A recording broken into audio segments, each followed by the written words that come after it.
No,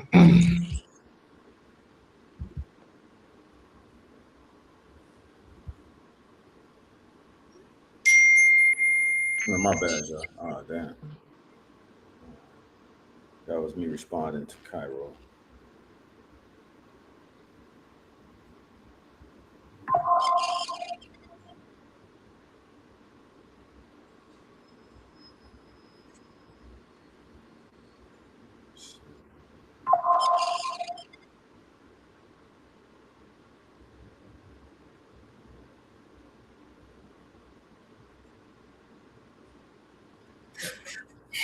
All right.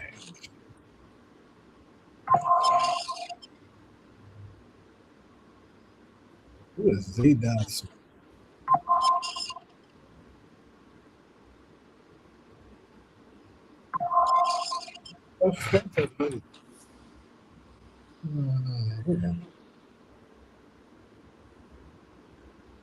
What's up, y'all?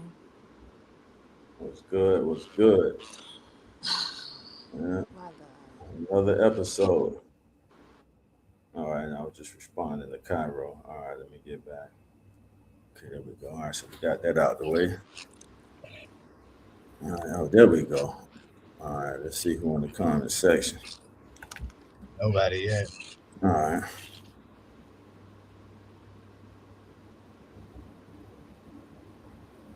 Yeah.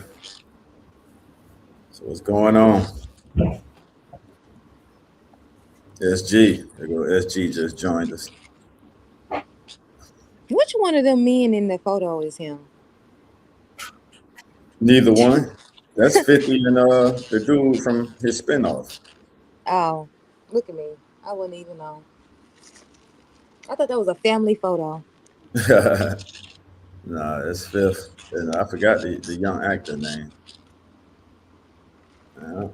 War with Iran, economic collapse, and the next. Ooh, wait, man, he caught me off guard with that one. The next pandemic. What are they What preparing us happened? for? Um, We got SG, the moderator, in the house.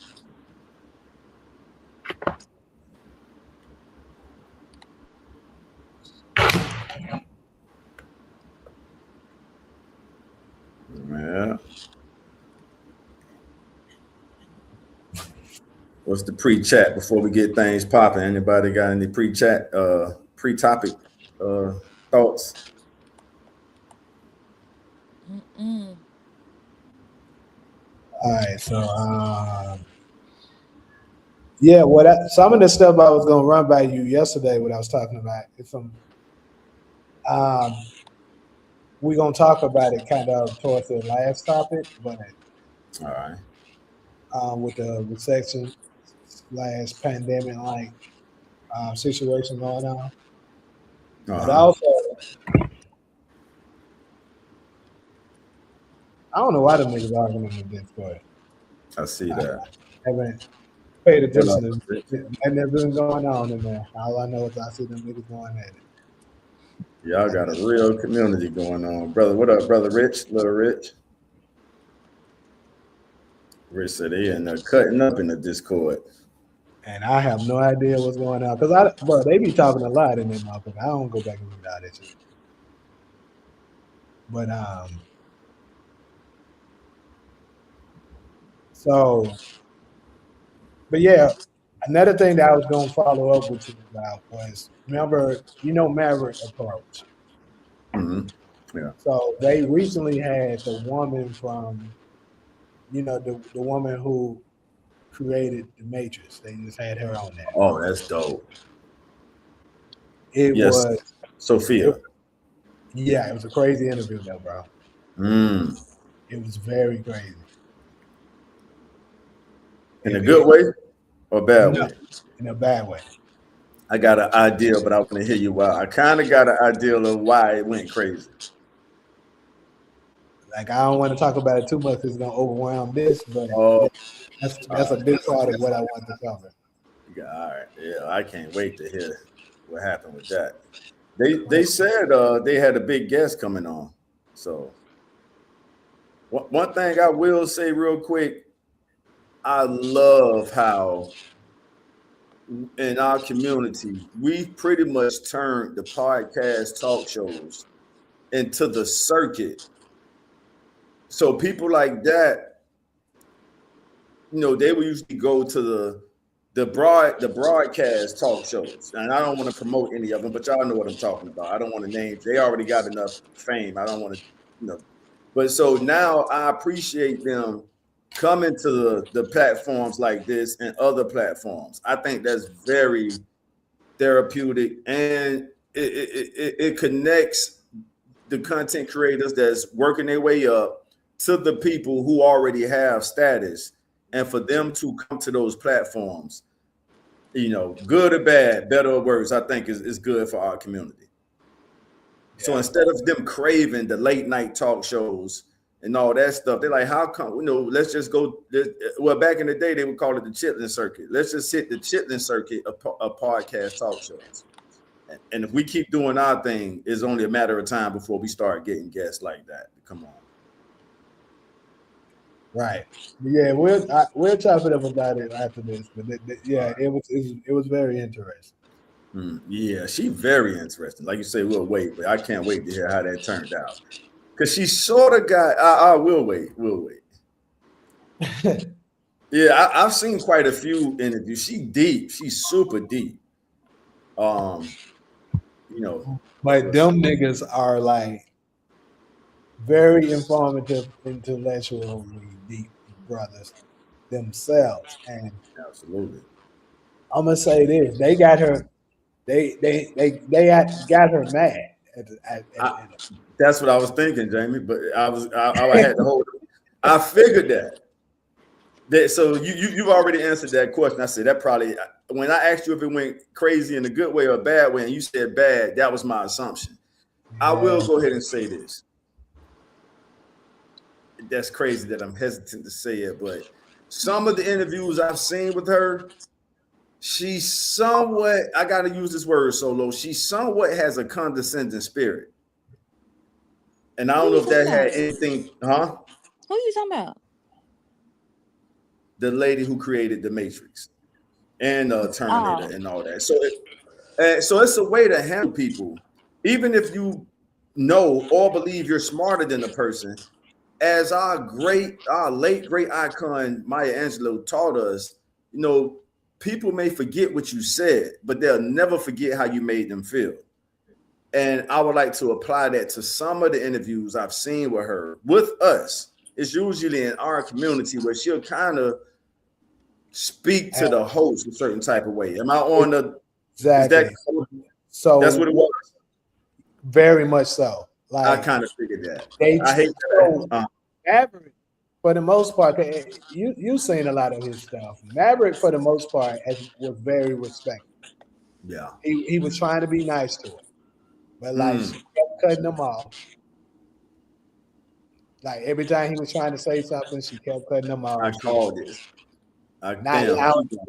Every time he said something, she was trying to act as if he didn't know what he was talking about. Yep. I just said it, Solo. Keep going, Jamie. I knew that's what it was, bro. Go ahead.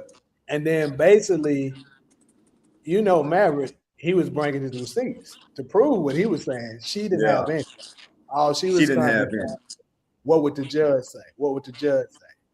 And she kept on deflecting and basically gaslighting because he pretty much showed her up because she didn't know that he was that damn intelligent. And she should have did her homework. And I'm doing my best to be respectful because she is an elder. But hey, it is disrespect. Hey, you know what I mean? Go ahead, James. My bad. So that's that, and it got to the point that she started getting so mad, was trying to go out. She started trying to throw stuff down and stuff. And it was so sad because Maverick's like, it's unfortunate because with Black people, we stay dealing with this. Yep. And from my experience, I don't watch them enough. We don't have a lot of different individuals on them, different ethnic groups. That stuff has never happened. Mm-hmm. It's just very unfortunate. The moment I see a sighting of a Black sister, that shit happens. And I'm gonna say, I'm gonna close it, and we'll talk about it more later. All right. After she got done with that shit, you will question whether or not she even wrote The Matrix. I'm gonna tell you that. That says a lot, Jamie. And I respect you as a thinker too. So for you to say that, and that's the takeaway you got from it, bro. Just I know we're gonna get to it later, but when you watch it, you're gonna see what I'm talking about. Bro, yo, salute the Maverick. Salute the Maverick. I hope you can see if you get to see this Mav. Jamie put you on my radar, and every time I check out y'all podcast, bro, you kind of remind me of myself. We're logical, scientific thinkers. You know, we come with receipts. We don't go that. We don't.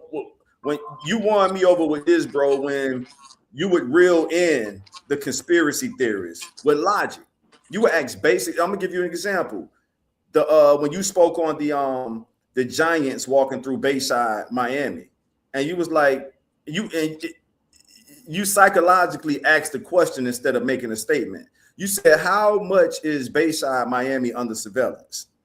And whoever you said that to, they got real quiet because they knew where you was going with that. And you basically were saying, and look, I'm from that part of the country.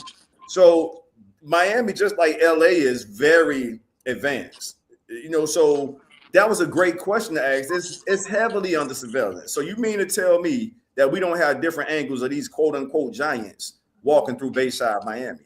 And that's when he kind of won me over. Like, okay, that brother is a logical thinker. He needs logic. Before you sway him one way or the other, present him with the logic. So that's it. Yeah. What up, Talia?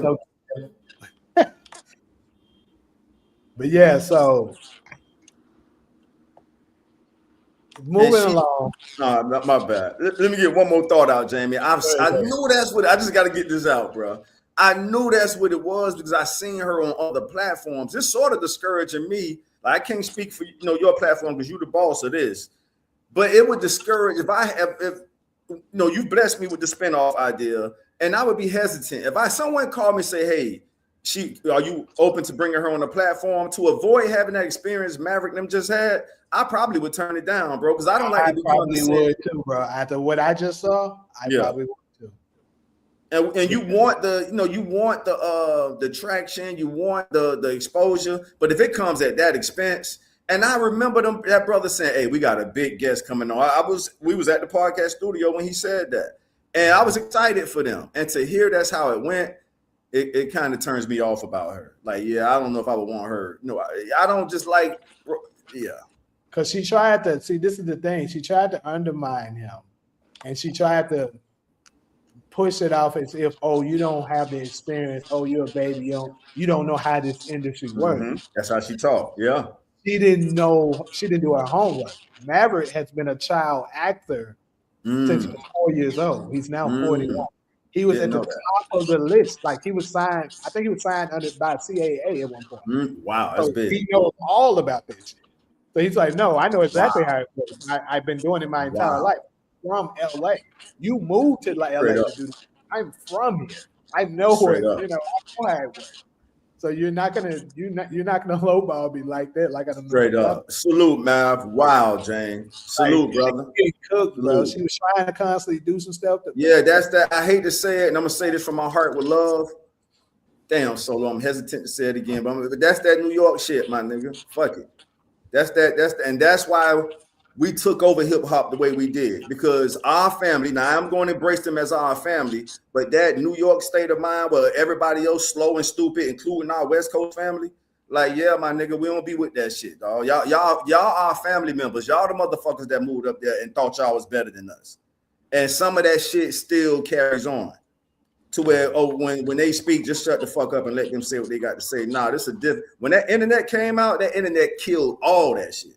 That internet squashed all that that New York state of mind. And I love my family up there. I love Harlem and all that, but we need to call it what it is. And that's why when hip hop hit the South and when it hit the West Coast, y'all ain't got it back yet. And I'm telling you, it's because of that mindset. Carry on. Thanks for letting me get that. All it was, New York. New York was a big city, so everybody knew of New York. So it's easier to get, discovered if you're living in New York, because that's where it was. The same could be said in LA. But like once the internet was introduced, now a microfine glass is on the South. Now it's on, certain parts of Midwest and stuff like that. Now they have the opportunity to show you. Now we got talent like that too. We just didn't have them opportunities. We didn't have the opportunity. Though you know how arrogant it is. Just look at the map of the United States, and you got the northeast corner of the map of the United States. You know how arrogant it is to ignore how big the South is, bro. Yeah. So if you from New York, you're gonna ignore how many states we got in the South, Solo? About 13. So you just gonna write all big those ass states at that, not small ones, Yeah. big states.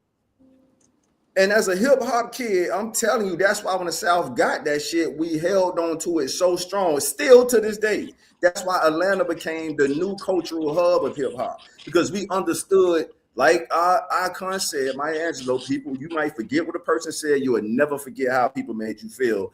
And our folks, and see, the West Coast didn't really do our Southerners like that. They'll slide in a little country bumpkin here and there, but people like Snoop, like, nah, man, my folks from Mississippi. They didn't do us like that. New York was nasty with that shit, homie. I'm old enough to remember that. And that's why we held on to it the way we did. I know it's a few of our people in the chat that's from up that way. I just got to keep it real. I'm sorry. I ain't trying to offend nobody. If the truth offend you, it is what it is. But that's it, bro. Thanks for letting me get that out. Go ahead. Yeah. So anyway, let's go ahead and get into this war that's going on between America and Iran, right? So as we know, the war has been ongoing, it's escalated, even though I remember you saying that, it's technically not a war since Congress is not involved. Mm-hmm. But it is what it is. They're going back and forth and stuff like that. Pretty much that shit is war. So remember I told you when I seen some of the things going on, I was like, I don't know, Trump could be making a fatal mistake. Remember I said that? You did. And it's starting to look like it's exactly what I feared. Well, I wouldn't say fear because I'm going to be good regardless. I've been already preparing on how to capitalize on this shit. But like I said, Iran doesn't have to win from a military standpoint. All they got to do is hold their ground.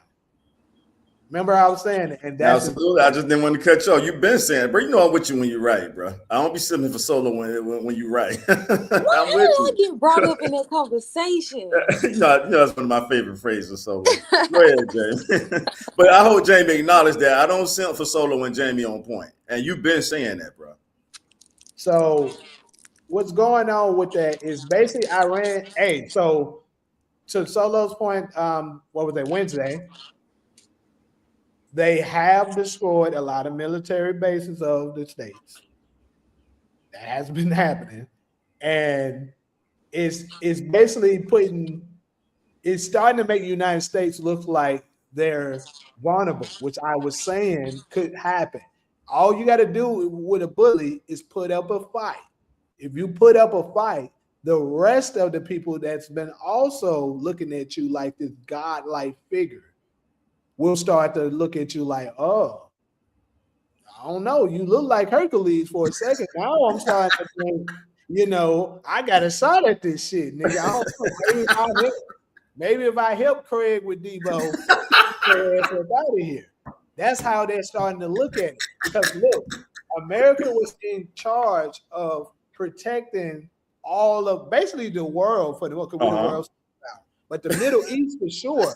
Use the Craig example. Go ahead, Jay. They're looking at it like, look, America has allowed Iran to bomb shit in our countries and stuff like, bro, we ain't even got involved with this shit. Why the fuck are we getting bombed? So now they're starting to side eye us like, God damn. So America, you got this shit under control? Trump, you said 4 days. This shit's still going on. That's what's happening right now. So Iran, and then here's another thing. Iran was prepared. This war reminds me a whole lot of the Vietnam War. Folks don't talk about it, but technically the United States lost the Vietnam War. I've always heard that. We had to pull out. Mm-hmm. The same thing looks like it's happening right now with Iran. And what's the other thing that they have in common? with the Vietnam War and now Iran. We are invading. So they have the advantage by knowing the landscape. They got all kinds of caves and a lot of underground bunkers and shelter that they're going. They got underground cities, nigga. Wow. Yes, Iran has underground cities. Wow. Didn't know that. Wow. So they're prepared. They're like, hey, we can hold off. We ain't worried about it. You go ahead. I mean, this sucks that y'all doing this like that, but we're gonna hold off. We gonna hit y'all where it hurts. Where does it hurt with us? Our fucking pockets. Yep. Because look at how many countries and stuff like that is dependent on Iran as far as oil supply. Many of the countries, including China. And now it's another motherfucker that's really happy at this point that this is happening. Because I told you the other world leaders are closely observing all the stuff that's happening with America. They see that we can't fucking get along, that the Democrats are always trying to go against the Republicans. The Republicans are always trying to go against the Democrats. They see that shit. So they're like, hey, look at them motherfuckers. They're going to destroy themselves. And we're just going to come in, deliver the final blow, and get rid of them. That's what the mentality they have. So Russia, like Solo mentioned this briefly before we went live, Russia has a large supply of oil themselves, and they're the biggest ones in Europe. Now, with what's going on with Iran, Venezuela already off the table because of what Trump did. They're basically are forced to have to play ball with Putin. That's what's happening with them. So think about this. I told you China and Russia at some point. I've been saying this shit. I swear to God, I've been saying this shit for over a decade. It's going to come a time where China and Russia are going to come together. And they're going to align together on a common enemy. That common enemy is us. So now that they got that oil and stuff like that, China needs it from someone. Russia has it. So that opens up the table for a potential alliance between them. And like I said, from a bio standpoint, China can hit us with that. So Iran hitting us economically, China hitting us from a cyber attack level type shit, and then Iran just holding their ground and stuff like that, bro. We're very vulnerable at this point. Not good for us at all. I'm processing, bro. You on the stove right now. You cooking, as you say, and I'm processing the information you putting out there. And you've been saying it, to your credit. And that's going to lead to our next topic. But I want to give Sola, I know she got a lot to say on this. I would love her to go ahead and jump in. Why I gotta have a lot to say? I mean, you always do. So why would you now? What difference now? I mean, I feel like this was all I don't think this was playing well to begin with. I think this is something that they did on a whim. I don't think that they were planning to actually go to a full-on war with Iran.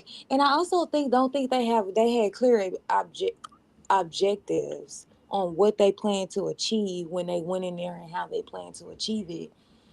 They've changed the strategy a few times. That tells me that shit ain't going the way they expected it to go, and they wasn't ready for what Iran had prepared. But my issue is that the United States let Israel drag them into this war, and now they're fighting. Now they're going to be fighting, and now Trump is going to have to do the walk of shame back to the American people and explain to them why we went to this war without any type of approval, which isn't really a good argument because apparently all the last 5 presidents have been going to war without Congress approval. That's just not something that anytime you say, oh, Trump didn't get approval for this, they're gonna say, oh, well, Obama didn't get approval for it either. So it's just like the last few presidents haven't gotten approval to go to war. They just go. But I guess for Trump is that I think nowadays a lot of Americans are looking at Americans' international policy. And I think that started under Biden when he was giving Israel all those weapons for Gaza and he was giving Ukraine all those weapons. A lot of people were struggling under Biden and they couldn't understand why the Democrats, who were supposed to be sort of for the people, were funding this war. And I think that now Americans are paying attention to what's going on outside of America and what America is doing. So Trump, he started out hot. He in January, he kidnapped Venezuela's president. Then he threatened Greenland. And now he's actually going to war with Iran, which is a direct opposite of what it is that he said during his campaign, that he wasn't going to start any more wars. And that's why people are starting to look at Israel and saying, Israel, did you force Trump to make us fight Iran? And then, as you see, all of his staff members like Marco Rubio and Pete Hegseth, they are coming out and they're all giving us different stories because they wasn't prepared for this war. This wasn't something that they prepared to do. And they're all over the place. America is losing. And the reason why is because they did not have a clear objective on what it is that they wanted to do a regime change. That's basically saying, okay, we want to kill all of your government, all the presidents, all of Congress, all the House, all the members at the court, the Supreme Court. And then, they're going to figure it out. I think they're going to figure out if like, for example, if it was us, one of these state representatives, somebody from the state will stand up and be like, I will be the one responsible for the country. Or they may hold an election if they was to do some shit like that to us. And we're going to say, okay, we're going to put new people in to run the country. We're going to vote on them, have a vote, and put them as the people running the government. When they went into Iran, I don't think they expected that, which is crazy because that's how their government is set up, where they have different people. You just don't kill the head of the party and then think that it's just going to follow back. No, they have a plan. They have a constitution, something similar to ours on what they're supposed to do. So, now he's threatening to commit ground troops. And so, Americans are and they gonna lose. So you're basically sending them in to be captured and to get killed. And a lot of they're saying a lot of soldiers and a lot of our military don't have the will. They don't want to go fight this war because they don't see anything that we as Americans are benefiting from it. They think they're fighting another war for Israel. Yeah. And so it's going to be hard to commit. Did you see that viral clip of a Marine? The guy. I knew you was going there. Go ahead. Yeah, bro. That was crazy. Viral. Yeah, it's viral now. He was strong as hell too. He was. Yeah, I think it took for them to break his hand if that was a true report. For him to kind of, and he was high ranking. You saw all the stuff on his shoulders, his stripes. He had plenty stripes, more stripes than the people that was trying to restrain him. Yeah, but I think all of our military men understand it, and the United States is losing. I think they have censored what information we're able to get and what information we're not able to get. For one thing, America only reports that 6 American soldiers have died. Iran, which I'm not saying that we just to believe them, but they are alleging that 500 Americans has died. But I think that 500 is right. I think that America doesn't. I think Trump is trying to save face now. I think that's why he's censoring the media. Just like Israel, apparently you can't even record what's going on as far as like the damage they suffered, the missiles in Israel, or you're going to get 5 years in prison. That's why we don't know how bad it is. But they say that the interceptors in Israel aren't working. So Iran is just sending missiles over there unfazed, untouched. So Israel is probably going to look like Gaza by the time they're done. And then they're not talking about ceasefiring. It's no negotiations about how this is going to stop. Usually it start and then you immediately start negotiating how you're going to stop it. But there is no peace talk. So I don't know what's going to stop Iran from going full blown, because again, this is a war of survival for them. They're saying, hey, they're trying to wipe us off the planet. We have to fight to the death. And for America, it's like, we want to stop what you're doing. and they're going to. That's the reason why. Remember when you asked us this? What was this, Wednesday or Sunday? You asked us this, Todd. You said, "Who do we think if we had to bet on it? Who do we think would win?" I said, "Well, if I had to lean on somewhere, I'm going to say Iran." And she makes a good point because they're fighting hard for something. We're fighting it because we kind of was just thrown into it. Mm-hmm. So someone who's fighting for, like, that's just like you fighting for the love of your life, opposed to somebody who just fighting because somebody tell you, "Hey, he talking about your mama, man." And you like, "Bro, I don't really care." "Man, you sure? You gonna let him just talk about your," that person that's fighting for the love of his life to live, opposed to somebody just going off some bullshit rumors, is gonna fight much harder. And that's basically what this is. Mm. So, and to keep in mind, Iran's military strength is strong. They're not strong. One of the strongest. It always been known as one of the strongholds of the Middle East. Right. Yeah. Even when Iraq was powerful, Iran was still, I think, allegedly more powerful than Iraq. And I'm saying before Saddam Hussein was taken down, Iran was still like the top dog of the Middle East. Yeah. And that's what makes it interesting. Yeah. To see them like, okay, show us how powerful you are, opposed to us hearing about it. And I guess it's fair to say that it is fair to say, because I just saw a clip last night where Trump said out his mouth, and I heard it with my ears, they're tough. I'm paraphrasing what he said, but he definitely said they're tough. Like, they're tough. They don't want to just, they're not going to lay down. That's what said that. That's where the problem lies, Solo, what you were saying. See, the problem is, like you say, it wasn't planned out well, yes. And the reason why it wasn't planned out well is because Trump was expecting them to lay over, just lay down like Venezuela did, like all the other places that he invaded did. But Iran, like, nah, we ain't no hoes. We don't get no fuck about y'all being the world superpower. You're going to have to show us you can work. Straight up. And that's what bullies don't expect. When they've been bullying for so long, bro, they don't expect, you know what I'm saying, somebody to finally hit them in their mouth to the point that they feel it. They're like, "Damn, I ain't felt this in so long. I don't even know what that shit like." So that's basically what's happening with us. And back to the media part that she mentioned. She was saying, how it was reported that 5 soldiers, 5 or 6, you said 6, right? Yeah, 6. 6. Okay, so 6 soldiers were, killed so far in the war from our side, but Iran is reporting 500. And I told you I probably would go with closer to what Iran is saying. But remember, Todd, I was telling you about how recently Paramount just bought Warner Brothers. Remember that? Yep. And I told you who's involved with Warner Brothers. Warner Brothers comes from CNN, MSNBC, and all of those major news reporting outlets, right? So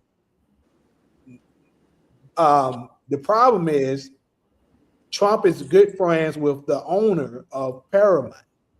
They're really good friends. So those CNN reports that you used to see, they used to always clown Trump, talk down about him. Even when he's right, they'll lie like he's wrong. All of that, that's going to change. So now you're going to start to see all reports reporting saying, "Oh yeah, Trump's doing this, he's doing a good job. Trump did this, that, yada, yada, yada." That's what you're going to start to see. So the people that always just look at mainstream media, they're going to be getting falling for the okie doke because they don't know the shit. Mm-hmm.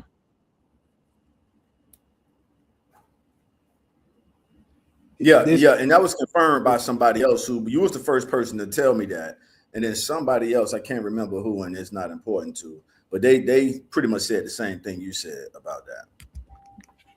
Paramount buying Warner Brothers, it leans towards Trump's favor.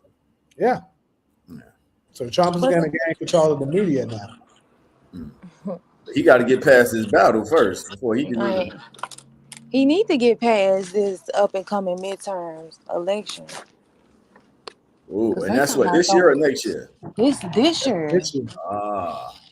That's why they think I don't know. I don't know. A part of me, Slick, think Trump said what you call them up for the kill, that Middle Eastern country that we can't talk about. Cause I mean, their missiles can't touch the United States. Only thing they can really do is maybe cause, they're causing damage, like, infrastructure and all of that.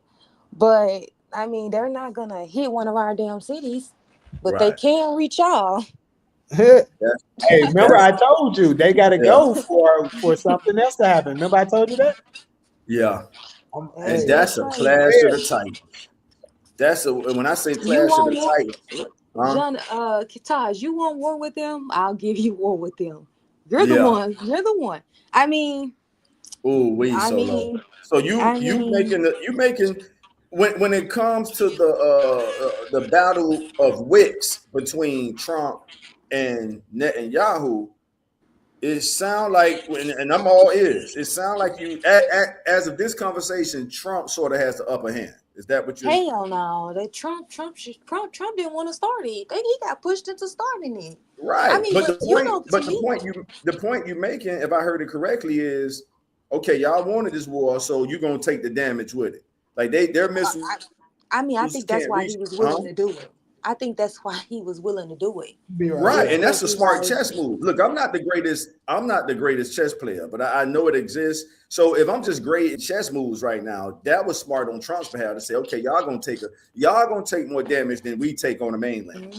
And from what reports are showing, they getting pounded, huh? they getting pounded that they won't even show it. But we already know, because we already know that the interceptors that y'all had, I think they had 11 or 12. I think they down to like 2.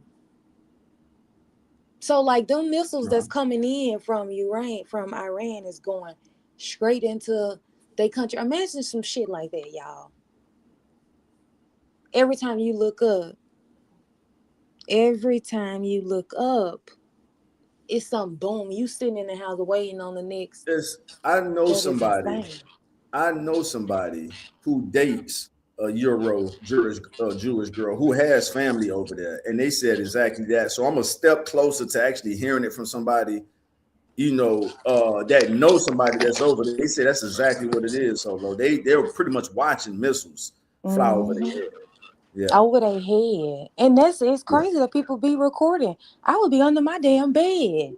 Well, they Scared used as to it. hell. Yeah, That's that's the like how thing. we. They used to it. Yeah, They that's used the to it. same way we're used to the YNs. You know what I'm saying? The YGs. Hey, it's unfortunate, but we've been desensitized to them doing what they do. So they're pretty much used to that. That whole Yeah, that's region a of the good way world to is do used to it. that. Because when Yeah, I go home to Memphis and I hear gunshots, I don't even duck. I don't move. I just be we're like, used to it. oh, In most of okay. our cities, we like that. But we're numb to when we hear stories of people getting hit and shot and none alive. We just, we numb to that at this point. And it Yeah, don't that's mean that kind we okay with it. It's like, what happens in our family.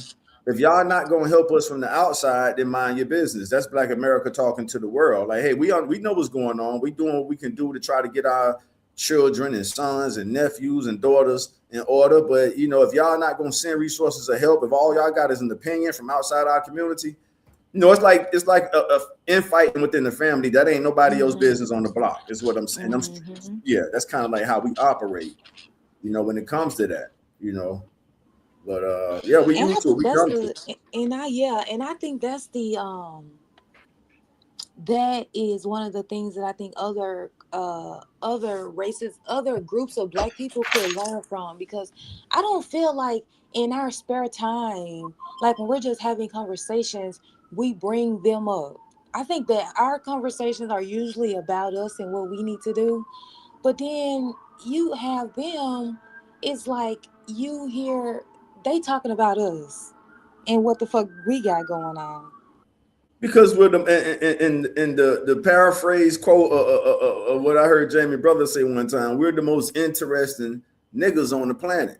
So We of made course, Black and I'm Page. not saying that from an arrogant perspective. I'm just saying it is what it is, and that's why they talk about us while we're pretty much talking about each other. While we talking There's about nobody each else to other. compete with when it comes to us To culturally and us. influentially. Yeah. Yes. So when, That's when so it comes to true. fashion, Yeah, that's so true. Black Americans do not talk about other races of black people. We're not talking about the Jamaicans. We're not talking about the We Haitians. don't. We're That's not true. talking. We don't. I was We thinking are about not that. talking about y'all ever at all. We in don't talk about conversation. y'all, bro. At We all. talk about each other, but we don't talk about y'all. Mine, we talk Each about other. each other. We see each other as competition more than we see any other group from the African diaspora. We see each other as competition. That nigga fresh as hell. He fly, whatever, cars, clothes, whatever the category is. We see each other as competition in those categories, not nobody else. Now, whether it's that good or bad, I'll let y'all decide that. But that's just the reality of how we do it. To be honest, I think it's probably a double-edged sword because we shouldn't. Our beef is not with them. They ain't. Our beef is not with them. Our beef is with what we got going on in America. Right. And they've come here and sided with our oppressors. So that's why we sit on the sideline with the ICE raid deportations. Like, hey, y'all showed y'all hands, so don't ask us for help now. We would rather fight the enemy with our community alone, the way we've been doing the whole time, the whole 400 years, from whether you want to start at 1619. Let's start at 1619 because that's when the British Empire steps foot on this U.S. soil. 1492 was more the Spanish Empire. 1619 is when the British Empire arrives on what became U.S. soil. And then the mother country had issue with the child country, which is pretty much the United Kingdom of Great Britain versus what became the United States. So that's all British. That's all, English. I'll say English to be a catch-all phrase. That's the English Empire. That's who we fight. So anything else is a distraction. Any other Caribbean or African community really is a distraction from and this fight takes everything we got. So why be distracted? It's actually working in our favor to get them out the way because they're not fighting with us anyway. So we're gonna have to fight this enemy by ourselves. It's to our benefit to get you motherfuckers out the way, so we can focus fully on the enemy that's been oppressing us since 1619. Completely agree. You don't need your opinions, none of that. Just get out. If you're not going to voluntarily get out the way, then the powers that be are moving y'all out the way. And if you're wondering why we're sitting on the sideline, because we feel like y'all pretty much accepted their script anyway to work against us. You know what I'm saying? Like if just narrow it down. Let's say you fighting a white person. And you got a Caribbean or African person just standing there watching you fight a white person. It's better if they're not even there. Because you fighting with all you got if they're not there. If they're there, you might be like if I'm fighting somebody, if Jamie's fighting somebody, Jamie, you can count on me to steal that person, especially if I see them getting the best of you. That's just how I grew up. So you can count on me to jump in. I'd rather do it by myself if you ain't gonna do it. the same way. That's the point. Right. If I got to do this whole fight, if Jamie's right there by the side and you see the person getting the best of me, I would rather you not even be there. But that ain't a good example using us because we're both Black Americans. What we're saying is if we're fighting white supremacy and our quote unquote or so-called Caribbean and African brothers just standing on it and damn near rooting for the white people to win, it's better for us to not even have them on the sideline. And that way we can, because if you want to fight the way, like y'all just said, hey, it's life or death. This fight is life or death. You gonna give it your all when you know it's just you. And when I say just you, that means just us, Black America, fighting the most powerful white supremacists in the history of the world. The Roman Empire is gone. So the most powerful white supremacist entity in the world. That's what I'm telling them. Them motherfuckers about to rise up out of nowhere. Who that? The Roman Empire. Well, that's who they pull their confidence from. You ever seen those 3 coins where it goes from the Greek, the Romans to the United States? That's pretty much what we're up against. And I'd rather say the English Empire than the United States because the United States is a system that's operated by people. And the people that's operating the system don't really care for our existence. You know what I'm saying? So if those people were to be moved out the way who runs the United States now? You see what I'm saying? They better choose us. Solo, it ain't no choice. If we conquer white supremacy, that's why them getting rid of the bystanders works in our favor. Get rid of anybody who ain't at least rooting for us. And they're not. They want to replace us. Hey, we could be better niggas than the American niggas. Mine. That's definitely what it is. It's so crazy. They're basically, since the Immigration Act of 1965, they all have been saying we will behave better than the American niggas. That's what their pledge is. Hey, you want we'll be docile for you guys. So I'm telling you, in my lifetime, this is the greatest case of karma I've ever seen. So now the same people the same people who were saying, hey, we would be better behaved black people than the American niggas. Now they're being pushed out the country, and we're sitting back letting it happen because we're like, y'all motherfuckers weren't really in our corner anyway. So when it's us against the world and not each other, we're going, as you said, Jamie, we're going to fight stronger because we're not looking for no allies. Our only ally is the Most High. That's it. We're not looking down. I hope the Jamaicans help us. I hope the Haitians help us. I hope the Bahamians. No, it's us against the world and sometimes each other. And when we can stop fighting each other, it's us against the world. That's what I would love to see, us change that mentality. It's us against the world, y'all. It's not us versus us. It ain't you versus your neighbor. It ain't your baby daddy or the girlfriend. That ain't your enemy. Your enemy is us versus the world. Yeah. Why y'all want to fight with each other? We all we got. Like my mama would say, my mama would say that to me and my sisters. Y'all all y'all got. I don't know why y'all be fighting. Y'all all y'all got. That's real. Bless her heart for that. Bless her soul for saying that. And that's real spirit. We can stretch that out to our community, correct? She said that to y'all as family, as daughters. Yeah, and sisters. Like, when it, in your individual, you know what I'm saying? But if we as black people would look at each other, like, if I don't feed you, nobody else is going to feed you. Right. If I don't give you employment, nobody else is giving you employment. So I have to create that for us. We have to create this for us. Man, we will be unstoppable. Crazy, so in the middle of us talking, I just got like some kind of report that's basically, now I got to check the credibility of this, obviously, but I just got it, just came in. But it's basically saying that China had sent a 055 destroyer over to the Iranian seas, basically to go over there. And it looks like to be in support of a trio of Russia, China, and Iran. Well, China is already providing Iran with intelligence. I was going to say, I was going to say weapons, but you said intelligence. They doing both. I mean, they provided the weapons. But this is but my point of this is, like I told you, China was going to get involved with this shit because it makes the most sense for them. And Russia, like I just said earlier, obviously will too. Boy. It seems like they're just being strategic about it. No, I mean, I think they're doing just like America was doing with Ukraine. I think that they are giving giving Iran whatever it is that they need to support them, because China benefits from Iran being a country because they have oil contracts with Iran. So they want them to continue, but they're not going to go fight Iran's war. They may give them, all of that, like we do with Ukraine. Ukraine is a perfect example. There's no U.S. citizens fighting Ukraine's war, but we are giving them intelligence and weapons and stuff like that. I think the only thing that's going to bring China and Russia into this war is if Europe join this war, which is they're claiming they're going to do, but I don't know what they're supposed to be doing. Like, I thought, is it true? Military.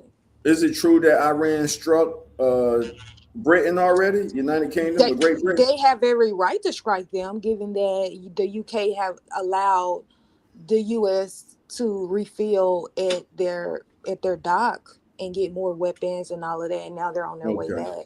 So essentially, you're aiding and abetting them. Yeah. So I have every right to hit to hit you. Did you? I saw somebody say something about the leader who got killed in Iran, and they said that, and I think it was one of their leaders. They said that he could have went to Moscow because they were trying to kill him. So that he Mhm. said he could have went to Russia, and I thought to myself, they wouldn't have dared came into Russia trying to kill him. But Right. they say he wanted to die a martyr. And that's what Yeah. the United States did. That makes people fight harder. Yes. Yeah, And I they say he get was that. dying anyway and all of that. Yeah. And So, the dude was what, 80, almost 90 years old. So he's like, hey, I've lived yeah, my life. And yeah. that's a hell of a sacrifice though. He's saying, hey, if I just stick with my people, and he knew they was gonna hit him, it's probably motivation for his people to fight harder. That's just me putting common sense dots together. Well, now I won't call that common sense, but that makes sense to me that, hey, I'm gonna Yeah. sacrifice myself. I've lived my full life, 80 something years old. But my sacrifice is to motivate you guys to fight harder.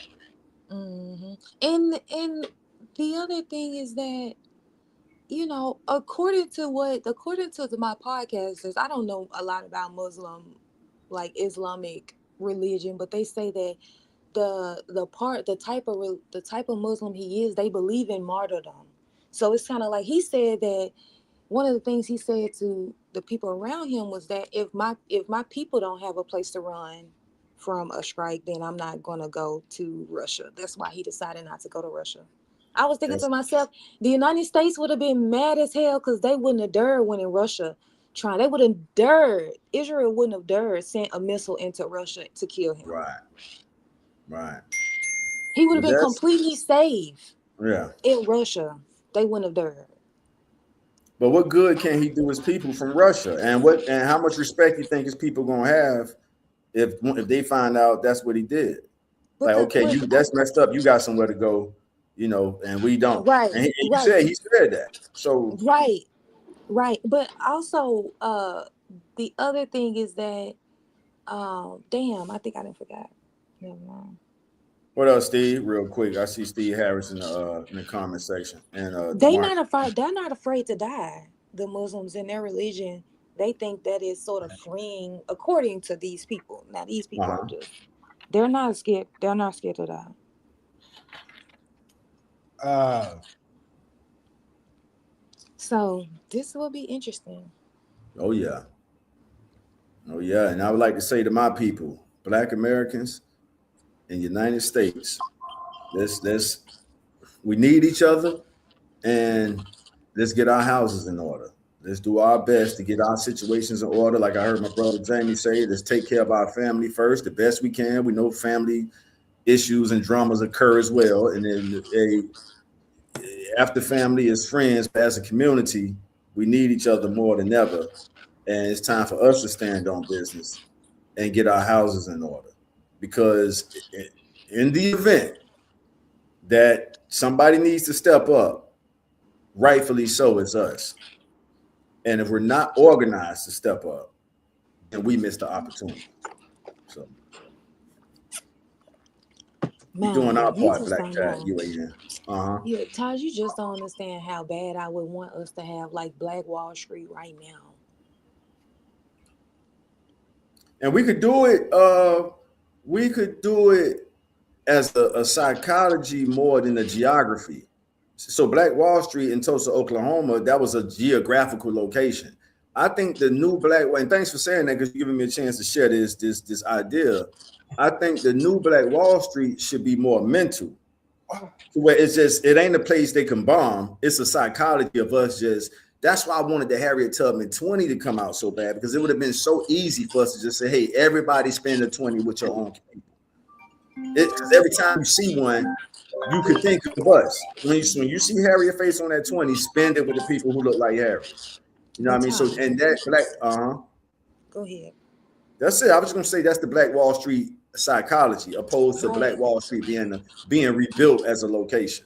But I want it to be a place, but we need to provide it's certain services that I think every Black community needs though. Maybe they don't have to be on the same street. This can be on one part of town, this can be on the other. It don't have to be on the same street. It don't have to necessarily be called that. But if you go to this hospital, this This is owned by black people, financed by black people. Everyone in there is going to be black. All your doctors going to be black, and you can come there and get whatever you need. And this is a bank. This is owned by black people, ran by black people, hired by black people. If you need a loan, you can go there. It don't necessarily have to be on the same street. It can be across town. But as long as the resource is available to us in the cities where we are. That's the key. So that's almost the same thing. Like you said, it don't have to be on the same street. It could be in different spots, because when it's in a concentrated location, it's easier to attack it. But when it's spread out, you got to hit different. You have to hit different locations. You know what I'm saying? For them to bomb it nowadays is crazy goddamn work. And it would take more strikes for them to bomb Black Wall Street today if it's in different cities and different locations. Mm-hmm. You know what I mean? So if we tried to rebuild Black Wall Street in Tulsa, Oklahoma, the same thing, history can repeat itself. But if we do it from a psychological approach where, hey, no, just stretch this shit out all across the country. Hey, when you go to Durham, North Carolina, here's the Black Wall Street directory.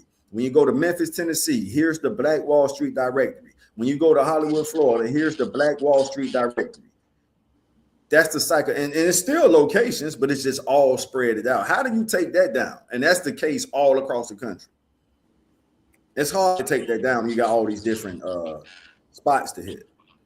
You know, I get that argument. I just think for them to do that now is crazy work. I mean, literally, I think that we as a people would have to then go to, I think that we could go to the United Nations right now and say, and claim that we've been oppressed in any kind of way. I'm not going to go there because, people come up missing when they talk about that.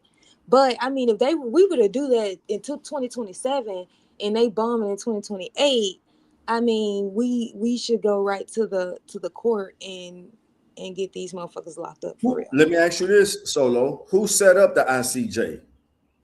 I mean, but for those who don't know, the ICJ is the International Court of Justice so I probably should have asked the question this way. Who set up, and I know it's a rhetorical question, who set up the UN? I think we set up the UN. We did. It ain't. We've withdrawn out of it now. That's why they call the United States as a rogue state, because but then they would have to. If it was the US, we would have our own military. So we don't need nobody to come save us. We could save our motherfucking selves. Right. And so the US is above the UN. And to share some experience with you, in the reparations movement, the ICJ, this is how I'm even familiar with the three letters ICJ. In International Court of Justice, they sided with the reparation movement in the United States. But do you think the US care about that? So I could share. No. Exactly. So why would they care about us going to them saying, hey, that's what Malcolm was preparing to do. Malcolm was getting ready to lift civil rights up to human rights. So he was going to go to the United Nations as well. They got rid of him before he can do that. You know what I'm saying? Right, but ultimately what we would be essentially asking for, because the United States isn't going to comply with them, we would be essentially asking for them to, I don't want to say that. Let me share my wisdom comes from experience. So let me share the experiences I've been through with the reparations movement. Shout out to Camilla Moore. Who was the former chair lady of the reparations task force. Her and many, it's so many to name, but I'll start with her. They took our case for reparations to the United Nations. The United Nations agreed with the reparations movement, and the US still didn't care. So I'm sharing that with you to say that the US is above the UN. So I'm giving you a true to life example of us going to the UN, getting the UN literally said they're justified. Here's the standards. That's what we get. It's like 5 things that comes directly from the UN. One of the things I remember clearly is the guarantee of non-repetition. I can remember that straight off memory. I can't remember the other 4. It's in my notes somewhere. But the main point I'm making, Solo, is that's an example of us going to the UN, this is the most important part right here, getting the UN to agree with our movement, and the US still could care less. Like, okay, the U.S. is basically saying we set up the UN. How the court that we set up gonna judge us? That's pretty much the U.S. attitude. The U.S. is like, nigga, we set y'all up. How the hell y'all don't judge us? Y'all judge everybody else. You don't judge the motherfucker who set you up. That's the U.S. attitude towards the UN. That makes sense, right? I mean, it don't morally make sense, but that's how it happened. After World War II, the U.S. set up the UN, and the UN governs every other nation that's a part of it except the U.S. Why? Because the U.S. set up the UN. It's like me setting up a house, and I appoint somebody over the house. The person who I appoint to be over the house don't really have much say so to me. Nigga, I set up the house. I take this motherfucker down. That's the attitude the U.S. takes towards the UN. And that's just a harsh reality. Listen, if I didn't have the experience, I wouldn't say it. When I saw that shit, when I saw that the ICJ, the International Court of Justice, is still documented. It's in somebody's notes right now. They fully 100% agree with the, I'm going to be specific, with the LA, well, I'm going to say the California reparations movement. Because that's who did it. The reparation advocates in California took the case to the UN. The ICJ agreed with the California advocates for reparations, and it didn't budge the U.S. It didn't make them care one way or the other. So I'm only using that to say it's only so much power the UN carries when it comes to the U.S. That's it.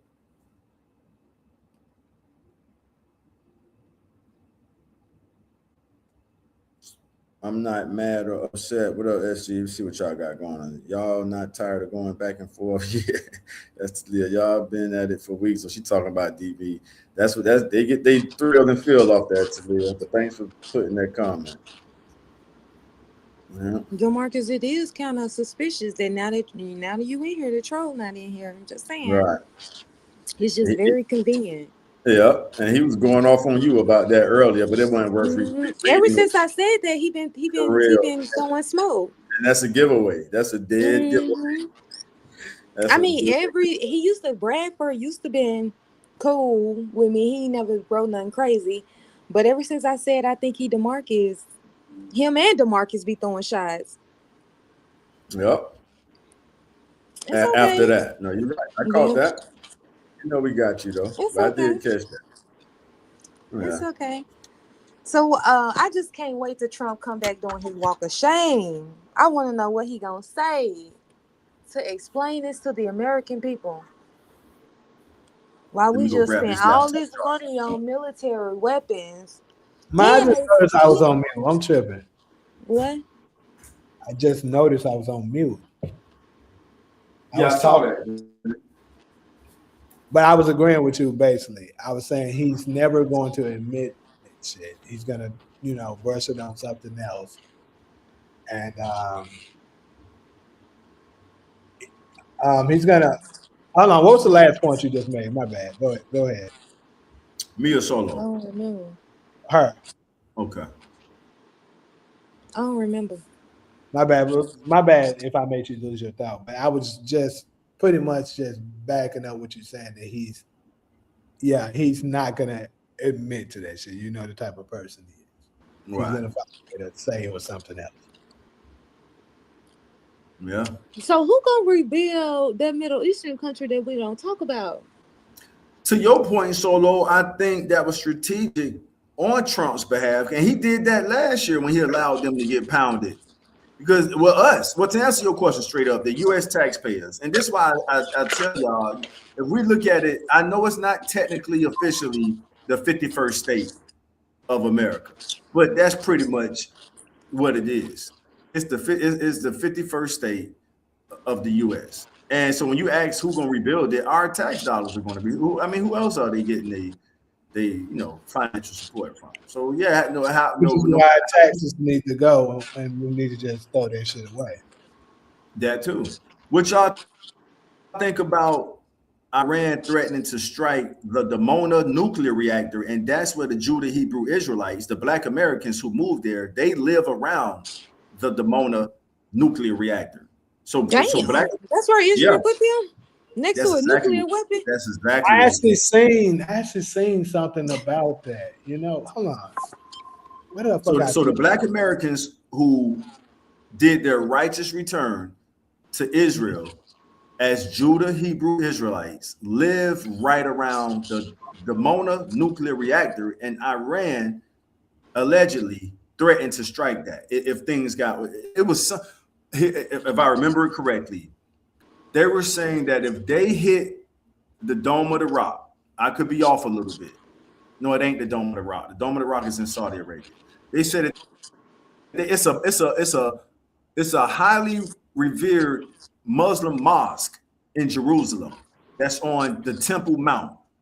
That they were saying that that state we can't talk about was going to strike that and try to write it off as friendly fire. And Iran was saying if they did that, they was going to strike the Dimona nuclear reactor. I could be off a little bit, but that's pretty much. Damn, what we do now, right? Well, yeah, we would just be collateral damage at that point. It's not like they intentionally, because they didn't put us there. They didn't put our community around the nuclear reactor. You know, the people who we can't talk about did that. So when we did our righteous return, which is called Making Aliyah, named after one of our most popular R&B singers. Making Aliyah is when the Jew diaspora returns to the Holy Land of Israel. When Black Americans did that and went back, they have a community called the Judah Hebrew Israelites, and they put them right around the nuclear reactor. Shout out to Scotty Boy. Stole our land and stole our identity. So you already know what time it is. Scotty Boy also. See, I see you. You on point, Scotty. I see you. Yeah. One of those jets that got shot down cost enough food to feed 100,000 U.S. citizens. Shout out the hooded one, 8547. Yes, because the stuff that Iran is fighting them with cost them 20, 30, 50,000. That shit costs us. We sent up interceptors that's like $1 million, and now you got to put up 2 or 3 of them just to block the drone that cost them 50,000. So we're definitely losing the money game. Our weapons are way more expensive than what Iran is fighting with.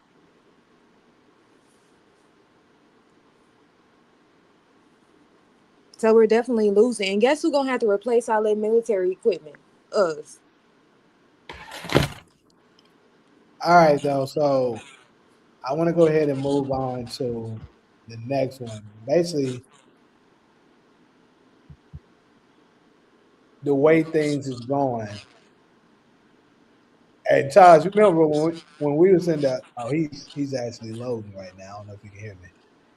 But anyways, when I was I don't know if it was last time I was around there or the time before that. But anyways, I talked about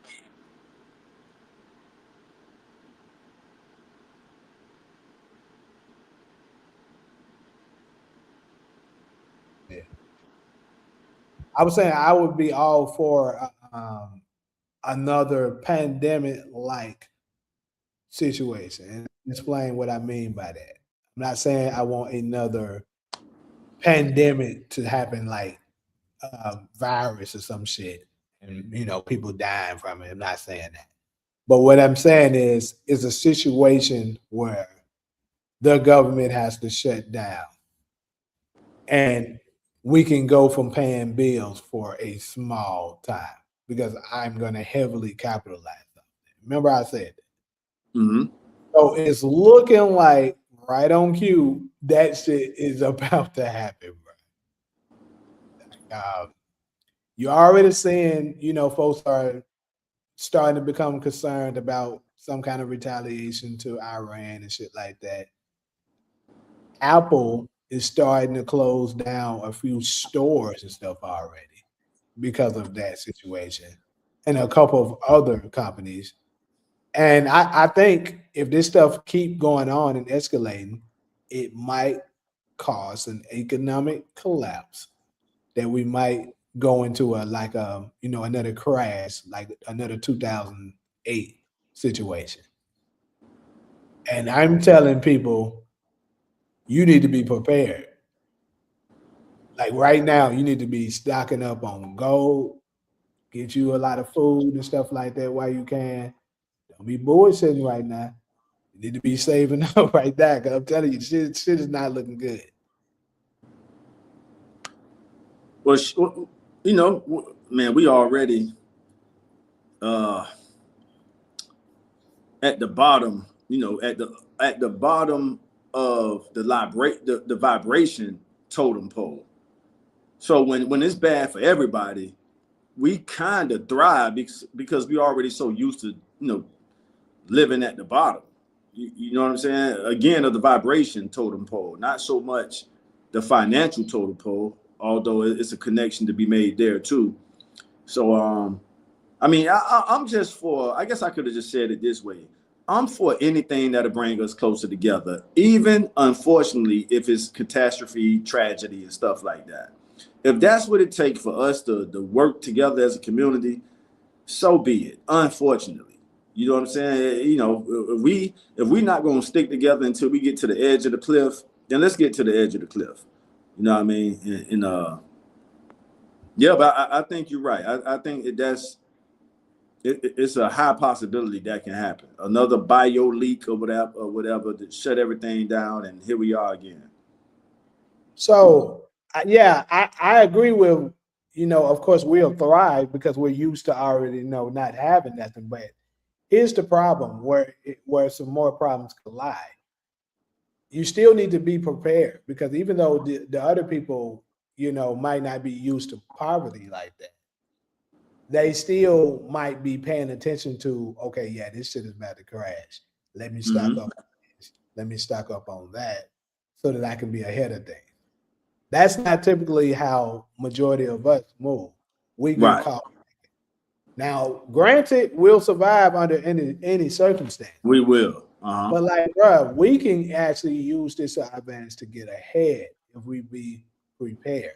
Like content creation, unless they do something to mess up our internet services and stuff like that, and YouTube crash or some shit like that, content creation is going to be very big. Like this, hell yeah, I'm with you. For people to go ahead and push out content. Right.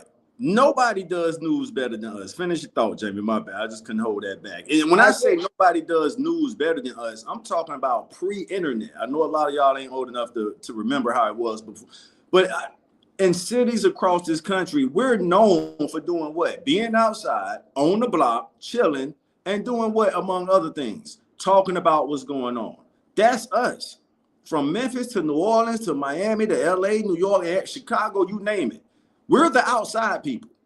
No other community is known to be outside the way we used to be. Now, I know y'all generation wasn't really as, the millennials were to a degree. I think the 90 baby, you are the 90 babies.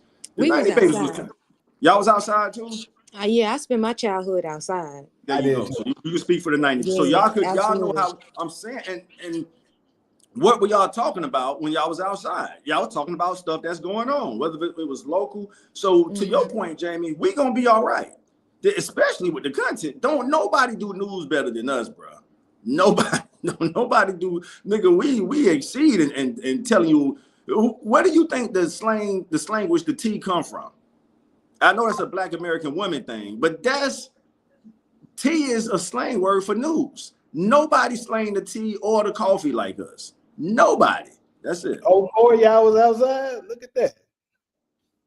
We was outside born in 04. Ain't no way in hell you was born in 04 and you was outside. I was thinking that. I was gonna say that. He the age of the iPhone, damn near. He the same. Mine, what? I'm gonna say this, B Pitts. I mean, if you were a special breed, you and your like your side of town, did you grow up in the country perhaps? Because like that's not common for people that's born in 04. I'm gonna say that. True, it's not. I agree with that. That's the iPhone generation right there. So MySpace, Facebook wasn't even out. I think Facebook did come out in 03, but MySpace for sure. So when that shit came out, everybody, what up, nephew? I see nephew. Shit, I was outside. Nephew say he was outside too. Shit, I was outside and I was born in 04. So that's Ghostin and Pitt saying they 04 babies. And so y'all helping our point that as a people, I'm glad y'all saying that. as a people, from the 04 babies on back to the 70 babies, we are known to be outside doing whatever we're doing and chopping it up. That's another slang phrase that comes from us. Chopping it up means going to get something to eat and talking about what's going on.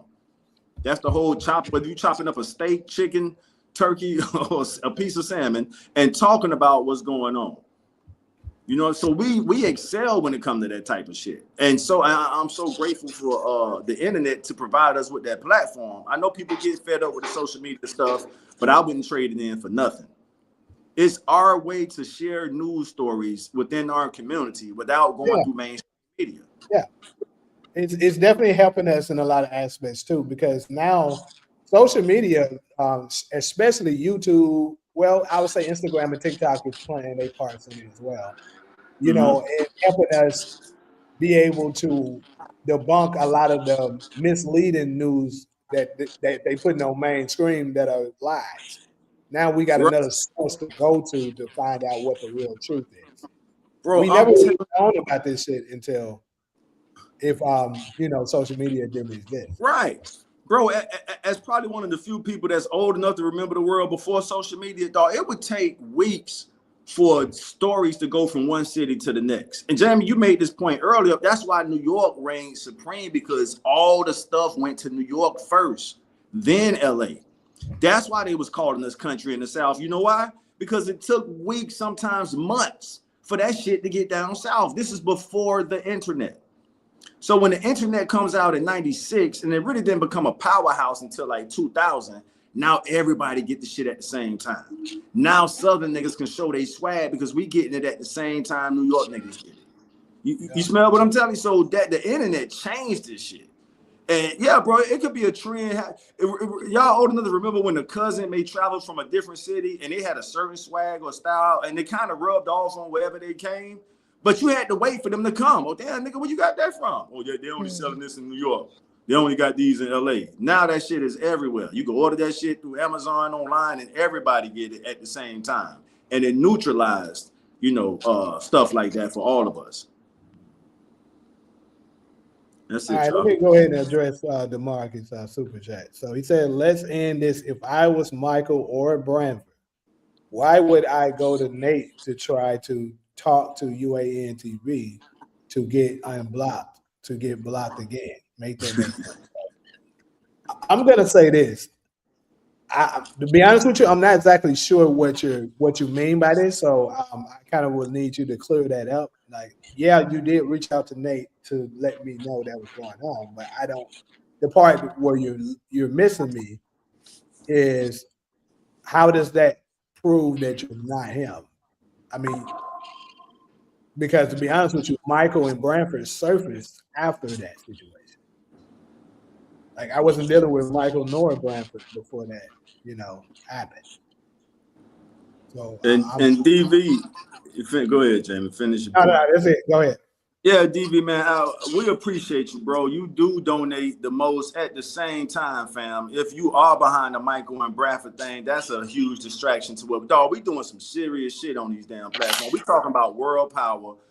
You know, the same thing, the same way they murked Charlie Kirk, that can happen to anybody who's courageous enough to discuss these issues. And that's what we doing. And we just don't need the distractions, fam. I'm going into a mental health space. And if there's any mental health issues, you can reach out to me behind the scenes, bro, and we'll get sorted out. But the distractions Bradford and Michael bring really is, it's almost like what a agent would do. And I'm not calling you that, yeah, it's like this shit too heavy for us to be getting distracted by shit that's not. It's certain things be almost. Wisdom is knowing when to use knowledge. Knowledge can be a gift or a curse. I got that out of the book of Enoch. Knowledge can be a gift. We put so much emphasis on knowledge. Knowledge can be a gift or a curse because you can use knowledge at the wrong time.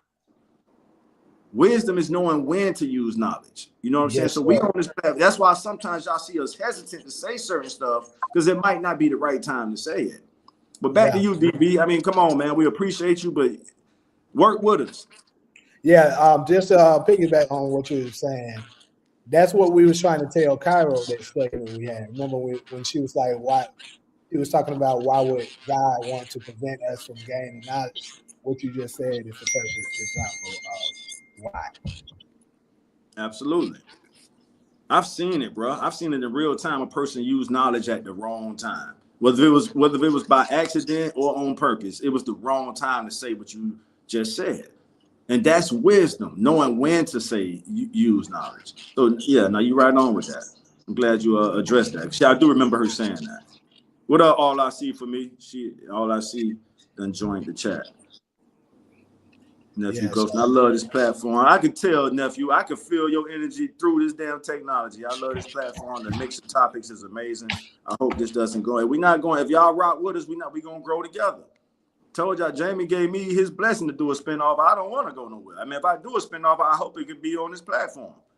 You know what I'm saying? So it's, you know, we're creating a congregation, a community. Y'all know how hard that is to do, especially in the era where everybody is encouraged to embrace their selfish nature, and humans are selfish by nature. It's the reason that the powers, the elites are doing that. Hey, give these motherfuckers everything. Give them a selfie stick. Give them everything they need to not get together. You know what I'm saying? They don't want us gathering together like this. Give them niggas a selfie stick. Give them social media. Give them their own channel. Make them stay home. We don't want them gathering. Got all I see for me, Talia. We got some great contributors from Nephew Ghostin to DV, SG. That's it, y'all. Somebody commented and said, "How y'all?" I think it was DeMarcus. He said, "How y'all feel about Christy Noam being fired?" I don't feel nothing. To me, Yes, honestly, to be honest, she's the secretary of the Department of Homeland Security. They've been doing a terrible job, wasting all our money. But yeah, when she was, this is what I found was interesting. When she was testifying before the Senate committee, they found out that her department transferred $143 million to a company that was incorporated 8 days before the contract, before they got the money, and that is owned by one of her friends. So essentially, she wrote her friend a government contract for $143 million to a business that her friend owns. Now, my question. Now, when the district attorney in Atlanta they were investigating her because they tried to allege that she was stealing taxpayer dollars to hire that dude, Nathan Wade. Yes. That's You keep hear going. that? You see that? They were saying, "Oh, well, you paid him all this money as an attorney to work," and she was essentially paying him $250 an hour for him working on the case against Trump. You remember when she had that case against Trump? Yeah. So they was trying to allege that, that she was stealing taxpayer dollars, and it was a conspiracy between her and him to essentially make all this money off the government. But then you get into Trump's administration, and you see that Christie asked and gave her friend a government contract for $143 million when this was changed when they was making the allegation about Fannie Lewis. Y'all need to apologize to Fannie Lewis. Absolutely. And Fannie, shout out to Fannie. It's Willis, right? Is it Lewis or Willis? It's Willis. Yeah. I love how they did it. It's just that the emotions, the romantic companionship, they was able to track that down, and it cost that lady. That lady was a pit bull in the skirt. Like, she wasn't the dress. She ain't nothing to play with. Strong black woman. And it was unfortunate, but that's politics, you know what I'm saying? And for me, I think that they just wanted something that they can latch in on. And they say she had the strongest case against him. She had the strongest case. She did. Yeah. She did, but to me, they needed something to make the allegation why this too should be dismissed. And unfortunately, it's not that I don't think that Fannie did anything wrong hiring him. Because the issue is that, okay, he's an attorney, I'm an attorney. I know him. I met him maybe 10 years ago. We dated off and on. I get this project. He's an attorney that I trust. He got experience in this. And I say, hey, join me on in this matter. What is unethical about that? They wasn't The dating at the romantic. time she gave him the contract. I think they kind of proved that that they were. They Because that I did. remember I actually watched that case. I was proud of what she did. It's just that she got caught slipping. So when they was able to pull receipts of them traveling together, I mean, she did what we This was supposed to before do. the campaign, though. This was before she won district attorney. This Uh-huh. was before the relationship ended. What it sounded like is that they started dating, they liked each other, they was dating, went on a few trips. They cut things off for like a year and a half, started back dating for a few more months, and then called it quits for good. And then maybe a year later, she hired him on to be the special counsel. All right. So in retrospect, what would you have done different? If you Not a rewind it, damn thing. huh? Not a damn thing. Because if I was taking on a case like that, I would have tried to put him on too. Put everybody in his firm on if they had experience in There you doing the go. job. His firm. It probably would have been better if she would have. And I'm not an But expert he in this. That's owns why. the firm. It's his All firm. right. So if he owns the firm, and again, we're just doing this in retrospect. It wouldn't have been more proof. I mean, more. It would have been better if she would have hired somebody from his firm and not him, right? Well, he's the only attorney. He's the only attorney in his firm. He Gotcha. has his Okay. own firm. Okay. So she did. She hired him. She hired the firm. And so when you hire the firm, what you get? You get me as an attorney to work on these From your cases. memory, because I'm just pulling from memory right now. Do you remember what was the best evidence they had against her and the dude? So what they were alleging was that he paid for all their trips and all of that when they were dating, and in return for that, what he got out of the deal was that she brought him on to this case, so he like got him a job, Uh-huh. on this case. That's what they were alleging. Okay. But it wasn't no more than $10,000 they spent. I think they went to Aruba. They had a Yeah, cruise or some yeah, shit. Like it's probably like 3 trips. It those wasn't a lot of money. It was like a $10,000 let, total. let me put this on record and say it to the world. She did what I don't want to say I'm gonna speak for myself. What I wish more Black American women did for they men. Yeah. However, she got caught up doing it. I wish she would have crossed the T's and dotted the I's so it didn't turn out that way. But she did what we asked y'all to do, and that's just look out, take care of the community. She did that. So yeah, it's a Put salute. him on. Yeah, there you go. That's a better way to say it. So She she put him put him, on. and that's what we need to do as a community. Let's just do it the flawless way, the right way, so we don't go through what she went through. Even if it was a political hit job, It was definitely let's learn from her case, pinpoint where they got her at, and then move forward. Because all the other communities do it anyway. So I all was the most proud of her. time. Yeah, she put a They Black hire each man other on. first. They don't even put up for hiring signs. I know Right, who I'm gonna hire. I've already texted my cousin, and she said right. she in there. Hood and one without being She already texted my cousin. She said she's available. without being Mm-hmm. I think this one. Hold on. Shit. Let me The try this. Dow 500. I Do don't understand why you all are laughing. It depends on what you thought we was laughing at. Hold up. My bad, Jay. No, Pan I'm Bundy. testing something real quick. No, it's still there. Right. Pan Bondi does need to be next, but they're gonna sacrifice their political career for Trump's ass. Yeah. I love you all. This deserves to be read. From all I see from me. I That's love for you sure. all. Yeah, I love all y'all UANs, y'all my people and village. Stop the BS in my Pimp C voice. My mental gets better when y'all go live. Been going through A&S, y'all get me better. That's what it's all about. All I see. This stuff is therapeutic. You know what I'm saying? I'm so proud of our community embracing the podcast. Well, if you just want to there's so many reasons for us to do it. So thanks for sharing that comment and you confirming that it is therapeutic for our community. A lot of us hold shit in. And here's a way for us to get some of this. It's what I appreciate the most about coming on. All this stuff I've been learning over the decades, not years. I get to share this stuff, get it out my system, my soul, and put it somewhere. And I feel relieved after we do these shows. I'm relieved. Like, okay, I got that shit out.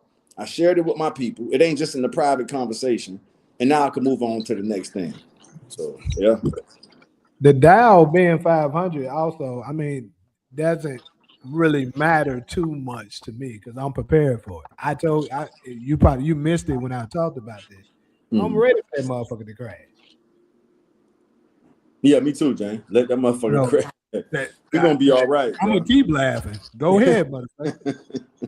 We're gonna be all right, man. That's one thing I have. If you prepared for that shit, it's not gonna matter to you, like, bro.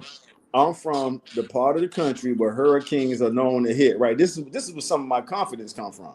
When hurricanes hit South Florida, we be out after that shit has before and after. Nigga, we outside barbecuing. We got the grills out. Everybody else in panic mode, and that's how I know we're gonna be. Nigga, I'm talking about when Hurricane Katrina, because Hurricane Katrina hit South Florida too. It did more damage to New Orleans, but it came through. So that showed me from real life experience, we gonna be all right. When tragedy hits, we come together and we out there with the grills, we chilling, 6-packs, coolers, while everybody else is in panic mode, ready to jump off the bridge. We like, man, we used to this shit. They look at us like, well, why the nigga so comfortable, huh? That's kind of how this is not. I'm not really proud to say this, but that's kind of how it is for us in Memphis when we hear shootings and shit, bro. Because I bullshit you not. In college, whenever it wasn't like people just shot a lot, and it was a lot of shootings in college. But when it did happen, like my friends that used to be around me and stuff like that, like for instance, Gary Payton's son, me and him were good friends in college. When they heard the shit, they was running and stuff like that, and they noticed that I was just walking and not giving it back. And they was like, nigga, what the fuck is wrong with you? Like, I was like, bro, where I come from, we hear that shit all the time. All the only time. thing we concerned about is, are they shooting at us? Right. I heard that. I'm just being It's an unfortunate insensitivity, but I get it, bro. I know exactly what you mean. Yeah. Like you used to that shit. It's second nature. Yeah. Our only concern is they shooting at us. Though they not, okay, we'll be all right. That's how it was when I was in Jamaica for the hurricane. Every time I go on social media, everybody was panicking. The Jamaicans was out selling food, selling exactly food. Yep. They was outside chilling, drinking, hanging out. Everybody in panic. Oh, it's catastrophic. The Jamaicans outside chilling. And there was a whole lot of them in South Florida. So I know what you mean. Whether they're doing it in Jamaica or South Florida, it's the culture. Like, hey, man, bro, we don't leave until that motherfucking hurricane is right on the damn beach. That's it. That's exactly it. We don't pull the shutters down until that motherfucker's on the beach. Hey, man, it's on Hollywood Beach. Y'all can go ahead and pull the shutters down. Yeah. They didn't start taking it serious until it was literally rainy and windy. It was like 40, 50 miles per hour winds. That's when everybody went in the house and was like, all right, y'all, here she come. Here it come. That's right. Here it come. And you was over there when that happened, Solo, or you were just watching it on social? Yeah, no, I was stuck in Jamaica when Hurricane Melissa came. Oh, wow. Yeah, that's a different experience there. Yeah. What up, Graham? What's the next famine? What's the next pandemic, Jamie? I think it's gonna be look. I think it's gonna either be a major crash in the American economy that we gonna everything gonna shut down and stuff like that, and we gotta figure this shit out, or it could be a cyber attack from the goddamn I'm gonna say it from the damn Chinese. And that shit shut us down. But I think one of those are absolutely coming. Hey, like I said, niggas, don't be afraid. Don't panic. We used to this shit like that. Yeah, we used to it. Yeah, bro. We've been poor before. Look, we've been poor before. Yeah. That's why when they say, what if they take out your money? I ain't scared to be poor again, to be broke again. Like, that's not the worst thing in the world. Not to me. Yeah. I can go get some bread, some turkey, and some chips and eat that for dinner a few times. Breakfast, lunch, and dinner. Man, I ain't fucked I'm gonna up have to about go find me a designated farm or something. It's gonna be hard for me on that department. it. Mine. Stack up on some beans and a whole bunch of Rice. rice, and goddamn. Yeah, and then we share more. Like That's when so. we not in the struggle, we stunting on each other. But when we know it's up, like we got each other back. Hey, you all right? Y'all good over there? Hey, send some, whatever it is they need. So yeah. I see that a lot in Memphis. In Phoenix, they ain't got no damn culture. But in Memphis, that's for sure. Yep. All I see So from man, these. it's definitely gonna be interesting to see what happens after this. I wonder, is Trump going? Is he gonna be narcissistic, or is he gonna come back as a human? But that's what they're playing. I mean, this is from an intelligence perspective. It's very interesting because they're playing into his narcissism. Is as far as prepping him up to be the Antichrist, whether he knows it or not. And if he don't know it, I hope I didn't just spoil it. But they're playing into that. Because remember, and we've had this discussion on here, Jews believe, when I say Jews, I'm talking about us. We believe in the Messiah. Christians believe in the Antichrist. So they're playing into the whole Antichrist theory of, hey, prop him up. Once we take Iran out, we'll prop Trump up as a war hero, if you will. But he don't know it's going to come across as the Antichrist, the false Messiah. But if they got him thinking, hey, Trump, after you do this, when you complete this mission, you're the Messiah, Trump. Not knowing you being set up to be the Antichrist, homie. And then, as I think we all agree, the Messiah comes after the Antichrist. But in the Old Testament, there is no Antichrist. It's just the Messiah. In Christianity, you get the Antichrist, the false Messiah. So did that make sense, y'all? Like he's pretty much they're playing him like, hey man, when we get past Iran, you pretty much the Messiah, buddy. And if his narcissism buys into that, he don't realize, okay, you actually just got set up to be the Antichrist. That's a good point. It doesn't make. Did I articulate that well enough? It doesn't make sense how I'm saying. I understood it, but yeah. Okay. Because Jamie, remember, our difference is even with you and me, you go as far as Revelation, which includes the Antichrist. I stopped at John. I don't go that far. But the Antichrist is spoken upon in more books way before Revelation. Right, it is. In fact, I think it's in John too, if I'm not mistaken. It might be. I think it comes after. I think you might be right on that. But I know it's in Thessalonians. But does that make sense? So now we're looking at them, and that's some sensitive stuff I just put out there. So y'all pray for me. So if he remember what kind of gave me the social cue to speak on it is when Solo said something about narcissism. So if you tell a narcissist, hey man, when you help us get past Iran, bro, you're gonna be the biggest hero in human history. I mean, war hero ain't good enough. You're gonna be the Messiah, Trump. You're gonna be the Christ. How does that sound to you? And the narcissist is gonna take that bait. Y'all hear me? So when he take that bait, true, they'll start feeding into shit that they once upon a time knew wasn't the truth, but they'll actually start to believe the fuckery that's being spewed to them. For sure. I've seen it on multiple occasions before. So do y'all think with his level of narcissism, will he take the bait or not? He already took the bait starting the war. So there you go. But I'm gonna say this though. Like I said, I've heard a lot of people, and I'm sure Trump has had to have heard this himself before.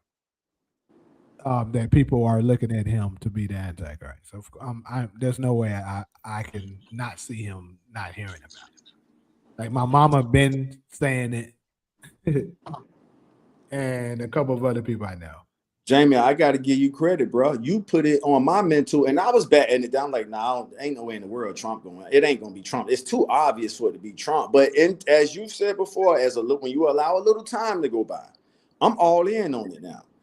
And it's crazy that we can speak about this openly because we know his narcissism is still gonna lead him into accepting that bait. And this, if y'all know anything about fishing, it's going to be a bait and switch. You know what I'm saying? So to your credit to you and anybody else who have put that out there, it just took me some time I like to see the crystal clear vision of it. Well, let me say this. I didn't necessarily say he's the Antichrist. I didn't say that. I said I believe it's coming out of his camp. You did? Okay. I don't believe he is him. I think somebody close to him will emerge to be that. Okay. And is that because it's too obvious for him to step on the world? Because he's in the position to step on the world stage and claim. Remember, according to the Torah, no, not the Torah, according to the prophets of the Old Testament, it's a military leader. Trump is a military leader. But when we get caught up in the Judah and all this stuff, we're expecting it to be one of us.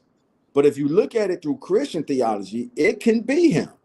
And he's already in the position to do that. And he done got this popping sooner than we expected. So all it would take is for them to get Iran out of the way. And then for them to, remember he made the move from Tel Aviv to, when he moved the embassy from Tel Aviv to Jerusalem. Those are all Christ the Messiah moves. Yes, but this is the problem with even in the Christian book and stuff like that. Like the Christians don't teach this and stuff like that. That's because a lot of them don't actually fucking read the Bible and comprehend it. I'm just being honest.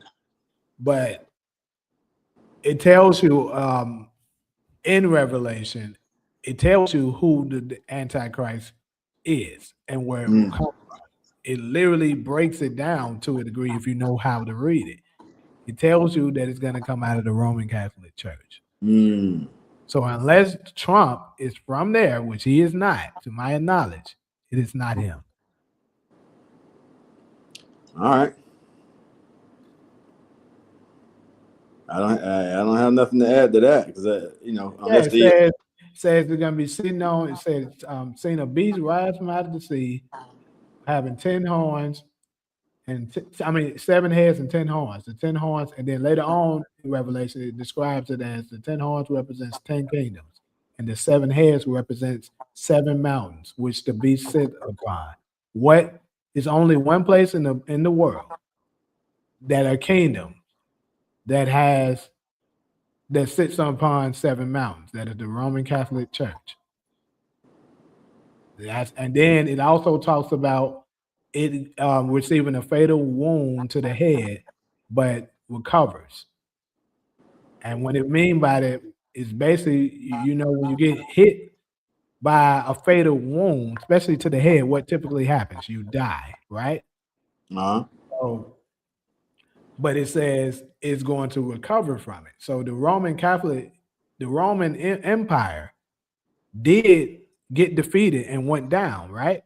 They got destroyed, right? But they're still here somehow. They're not nowhere near the power they once were, but they still were able to stick around. What I'm telling you is, remember, I told you eventually the Roman Catholic Church is going to rise up.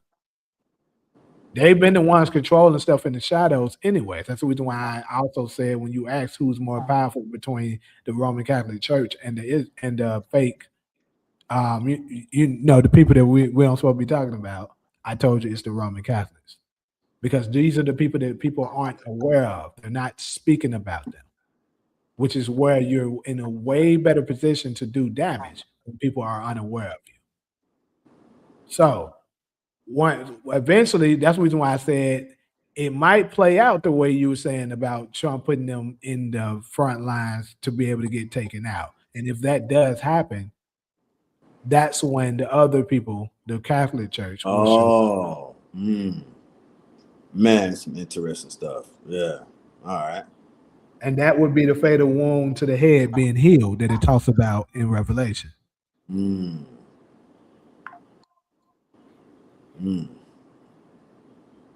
Now, I haven't seen. I mean, people pulling up all kind of old quotes, from past leaders talking about what's going on right now. So I'll wait to actually share that. I don't want to put that out there yet, but it's some interesting times. Hell yeah.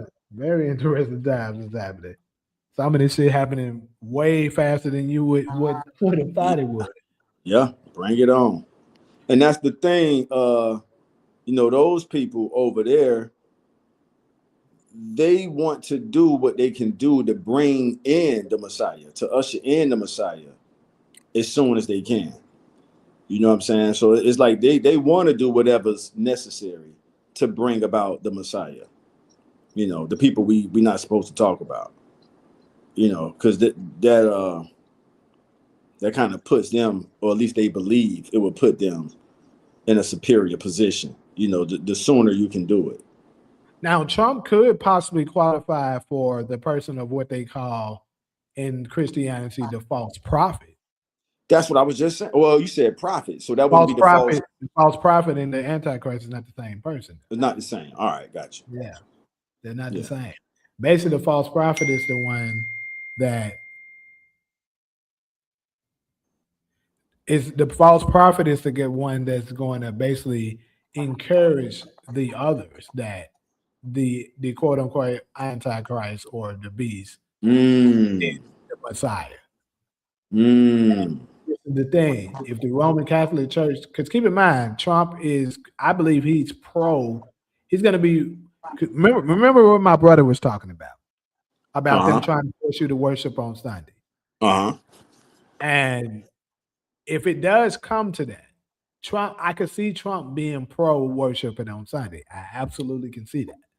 Yeah, so same if that does come to pass, and that happens, he could force, the people like, okay, the Catholics are the people that gave us the Bible. They doing this and doing that, shaping them up to look like some motherfuckers that they not.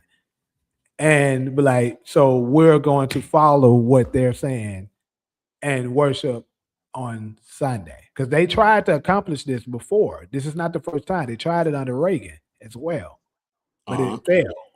So I could see them trying it again with Trump and succeeding possibly. And if that does happen like that, now he will be fulfilling the false prophet part of them, which talks about forcing you to worship the image of the beast. What is the beast? The beast is, as I already told y'all, is the Roman Catholic Church. So the false prophet, which could turn out to be Trump, force you to worship the image of the beast, which is wrong. Their image is, Satan, and they're going to force you to worship on Sunday, which God already told us the day of worship is Saturday. Right. The Sabbath day, which is the seventh. Right. The seventh day. Right. I hear you. All right. Kenny 2K just tapped in under DeMarcus big eye bow tie. What up, nephew? Kenny 2K in the house. All right. Yeah, so we cracking this code. Let me read some of these comments. He said, do y'all see the Samson episode where they talked about unalignment while Donald Trump was president? I haven't seen that, but I have heard about it. Donald Trump want to be greater than JFK himself. I'm sure he does. Pray for the truth. Who would y'all say is the best president we ever had? I don't know, man. Me personally.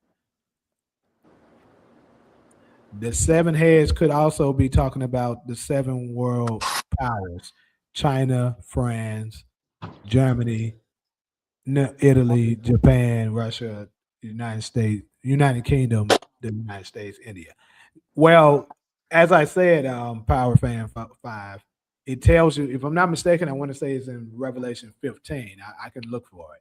It kind of breaks it down and tells you exactly what it is. It says the seven heads represent seven mountains. Also, each nation symbol is that of a beast. USA is an eagle, Russia is a bear. That is true.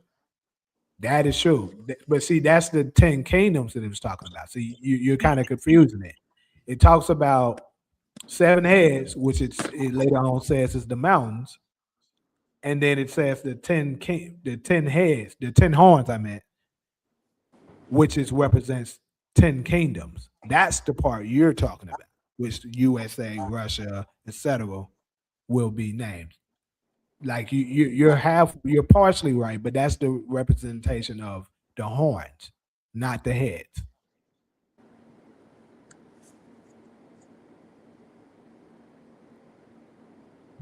What's good with you, Kenny? Oh yeah, my boy Buckets. I ain't acknowledged when he came in. What's up with you?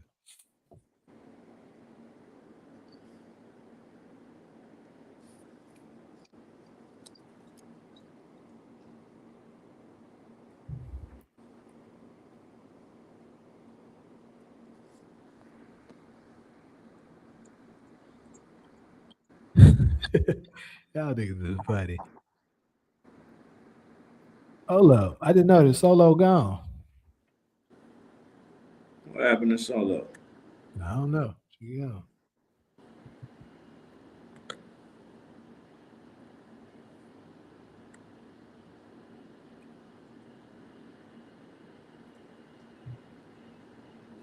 right, let me take that off. All right, there we go.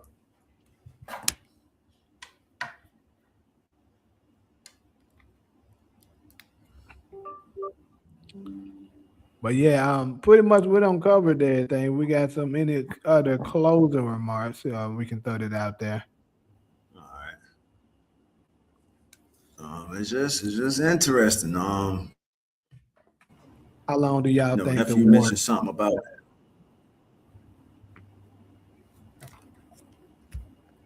I hope this shit press the reset button. I'll go ahead and say it. Because gas prices rising. Yeah, gas price definitely rising for sure. Yeah, we need a reset, y'all. So I'm in favor of it going as long as it takes for us to press the reset button on this crazy ass world. Right. I think that's the only way we really going to get closer to, Ali, yes, I actually got a video that I'm about to release soon as I get out here, and I got a few others to make. I'm gonna try to get them out before the live, but I definitely got to have a late after hours live tonight. Right, SG, another world reboot. We just whatever we go through, y'all. Well, I know for sure we're gonna stick together when tragedy and catastrophe happens. So I don't have no doubt about that. He said my homie in Qatar right now sent me vids of the bombs. Qatar, I'm trying to remember. Is Qatar a city or a country? I can't remember if it's I know Qatar is one of the places Iran hit, but yeah. Let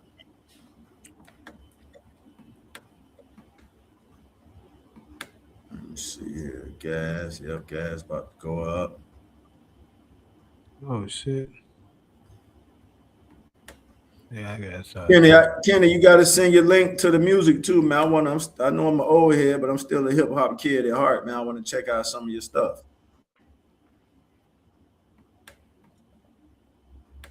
Yeah, I was okay. You say it's a country.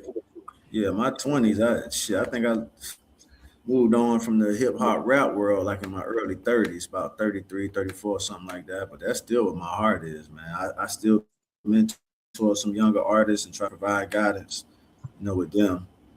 All right, bet you. No, I'm not in the Discord. I see y'all putting that out there, but I just don't know how to Or if anything, send it to Jamie, and I have Jamie send me the link so I can check out your content. I only heard like 1 or 2 songs, and they were pretty cool. You remind me of the little homies. You know, that's where I'm from doing anything. Yeah.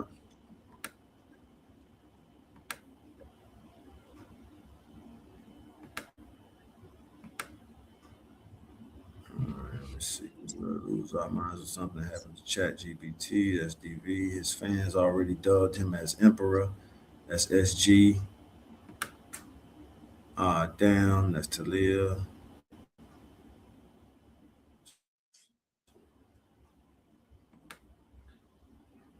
Alright.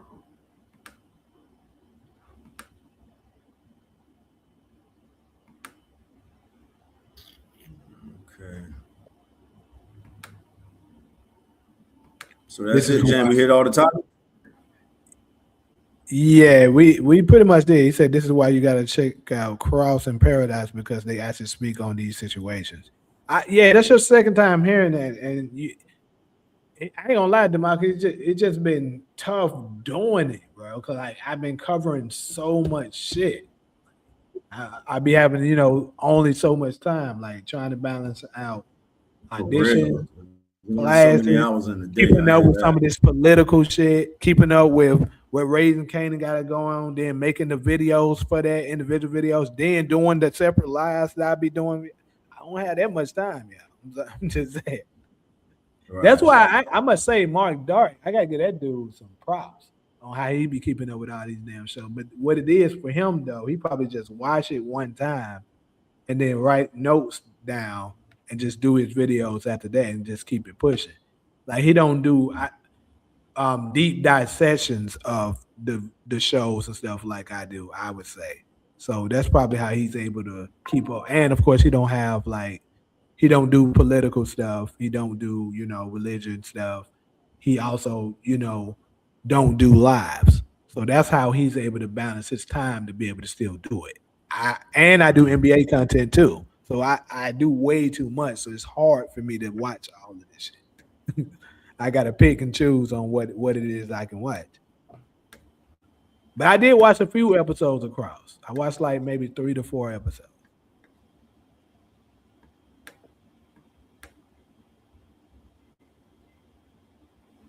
You say you think about that, get them early and make videos ahead of time.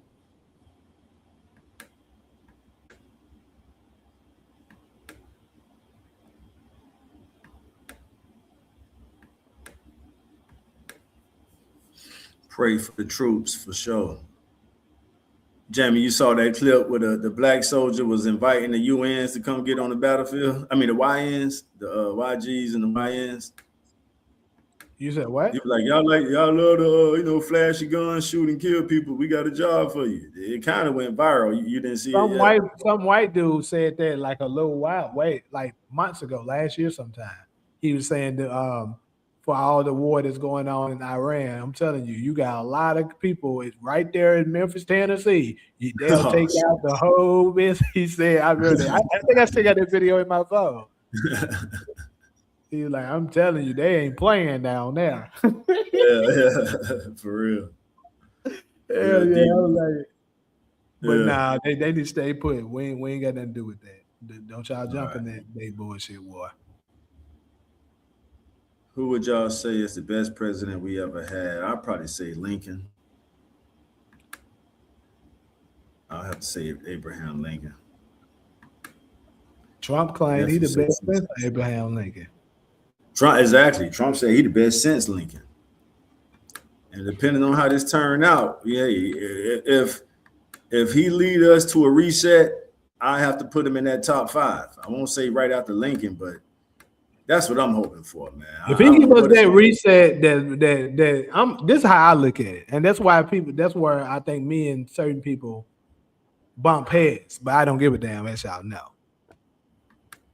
This is why I say what I say. If, like you said, if he give us that reset, and this ends up, regardless of how it happened, regardless if it's his intentions, if his moves that he's doing ends up ending with us being back on top, he the greatest. That man go there for that shit.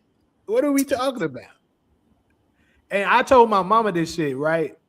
Months ago. And of course, majority of the people, unfortunately, that leans Democrat and Christian, they have very stubborn mindsets. And it's hard for them to hear anything that's not aligning with what they want to hear. I'm just keeping it 100.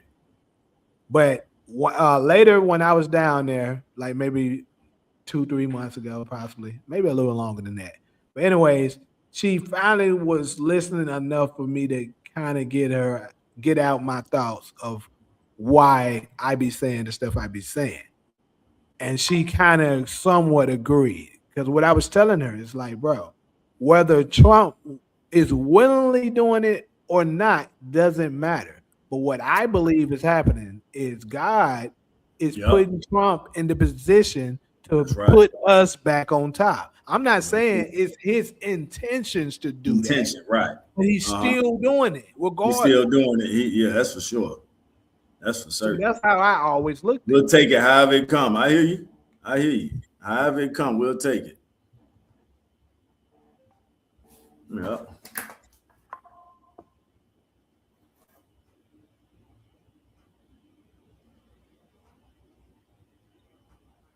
Marie Hepburn, an inmate of Met County Jail. This call is being monitored and recorded. If you are an attorney or require this call to be confidential, please hang up now and contact an inmate of Bent County Jail. For account approval, press 1 to accept. Press 8 to block calls from this inmate. I feel you on that. You know, I get them calls too. What it do, nephew? Just chilling. Just chilling. Everything good? What's y'all? You made it down there? Yeah.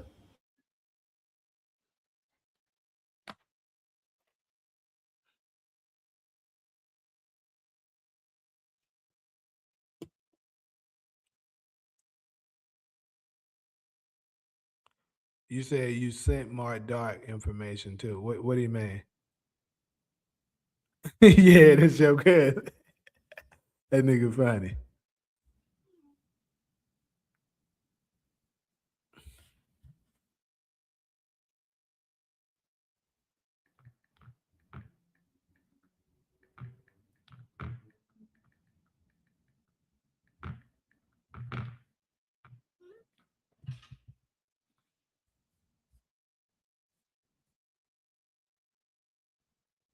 He said even hold the phone up like a old ass nigga. This man funny as hell. Oh shit. Yes, sir. It is, man. It's definitely getting crazy. Hey, for sure though. Like I was saying though, y'all, I'm about to get ready to go and jump up off here. We at that 2-hour mark. Oh, you saying you sent him information? I got you. I'm about to hop up off here and prepare for some of my other stuff. I got a few videos I'm about to be dropping. But I'm about to drop one of them within the next 30 minutes, probably. It's gonna be talking about rock ass getting up out of here. So make sure y'all check this shit out. And then I got a few other ones that's gonna touch on Jukebox becoming a cop, Snappers and Pop getting their ass up out of here, and things like that. And we're gonna have a live a little later today. But anyways, I'm gonna catch y'all folks later on tonight. I'm up out of here. All right, Jane. All right.